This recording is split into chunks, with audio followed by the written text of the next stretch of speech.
Hello, Dr. Vicki Peterson here. I wanted to talk to you today because it's October, mid-October already, and Halloween is just around the corner.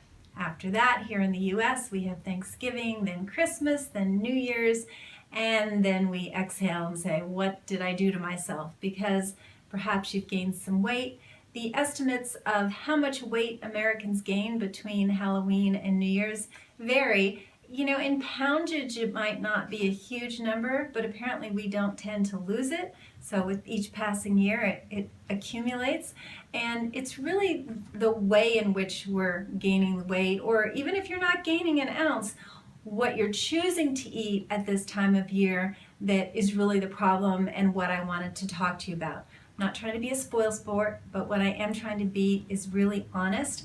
And beginning with Halloween, our children, and to a degree ourselves, because we tend to eat that candy as well, we're ingesting a lot of sugar. And the problem with sugar is that, you know, is it addictive? Yes. Is it something that causes you to gain weight? Yes. But it's even more deadly than that, because sugar increases your risk of cancer quite dramatically.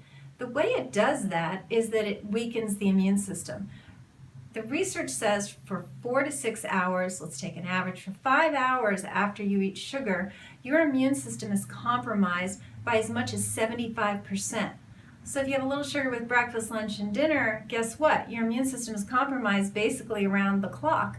So it doesn't take much, and that was another study that talked about not so much the quantity of the sugar, but just the fact that you are eating any at all, which is very interesting. So it's not like, oh, I had one cookie, I didn't have 6.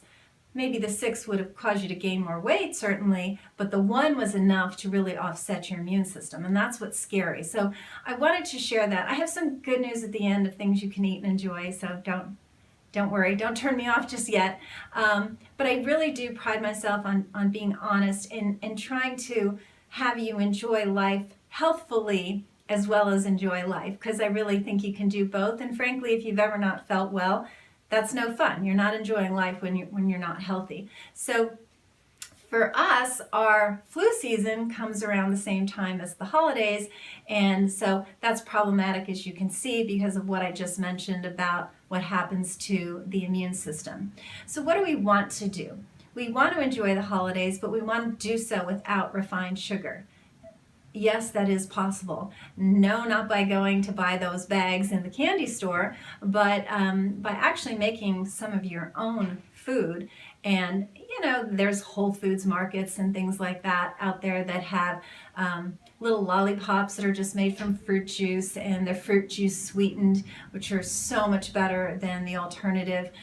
Yes, your neighborhood children might not love you. Their parents probably will respect you more, or giving some raisins or something like that. But what about you? What about all the holidays coming up and all the meals coming up? Well, there are a lot of recipes on our website that I created myself, and that's at healthnowmedical.com. And there's a section on our website for recipes. There's a 4-ingredient brownie recipe that you could give that to the biggest sugaraholic you know, and I guarantee they'll love it. It's chewy, it's chocolatey, it's very decadent tasting, and has 0 sugar in it. Yes, it has dates in it, which are very sweet, and there's powdered date sugar, there's coconut sugar, there's really fun, speaking of Halloween and pumpkins, there's some great chocolate chip pumpkin cookie recipes, there's pumpkin bread recipes.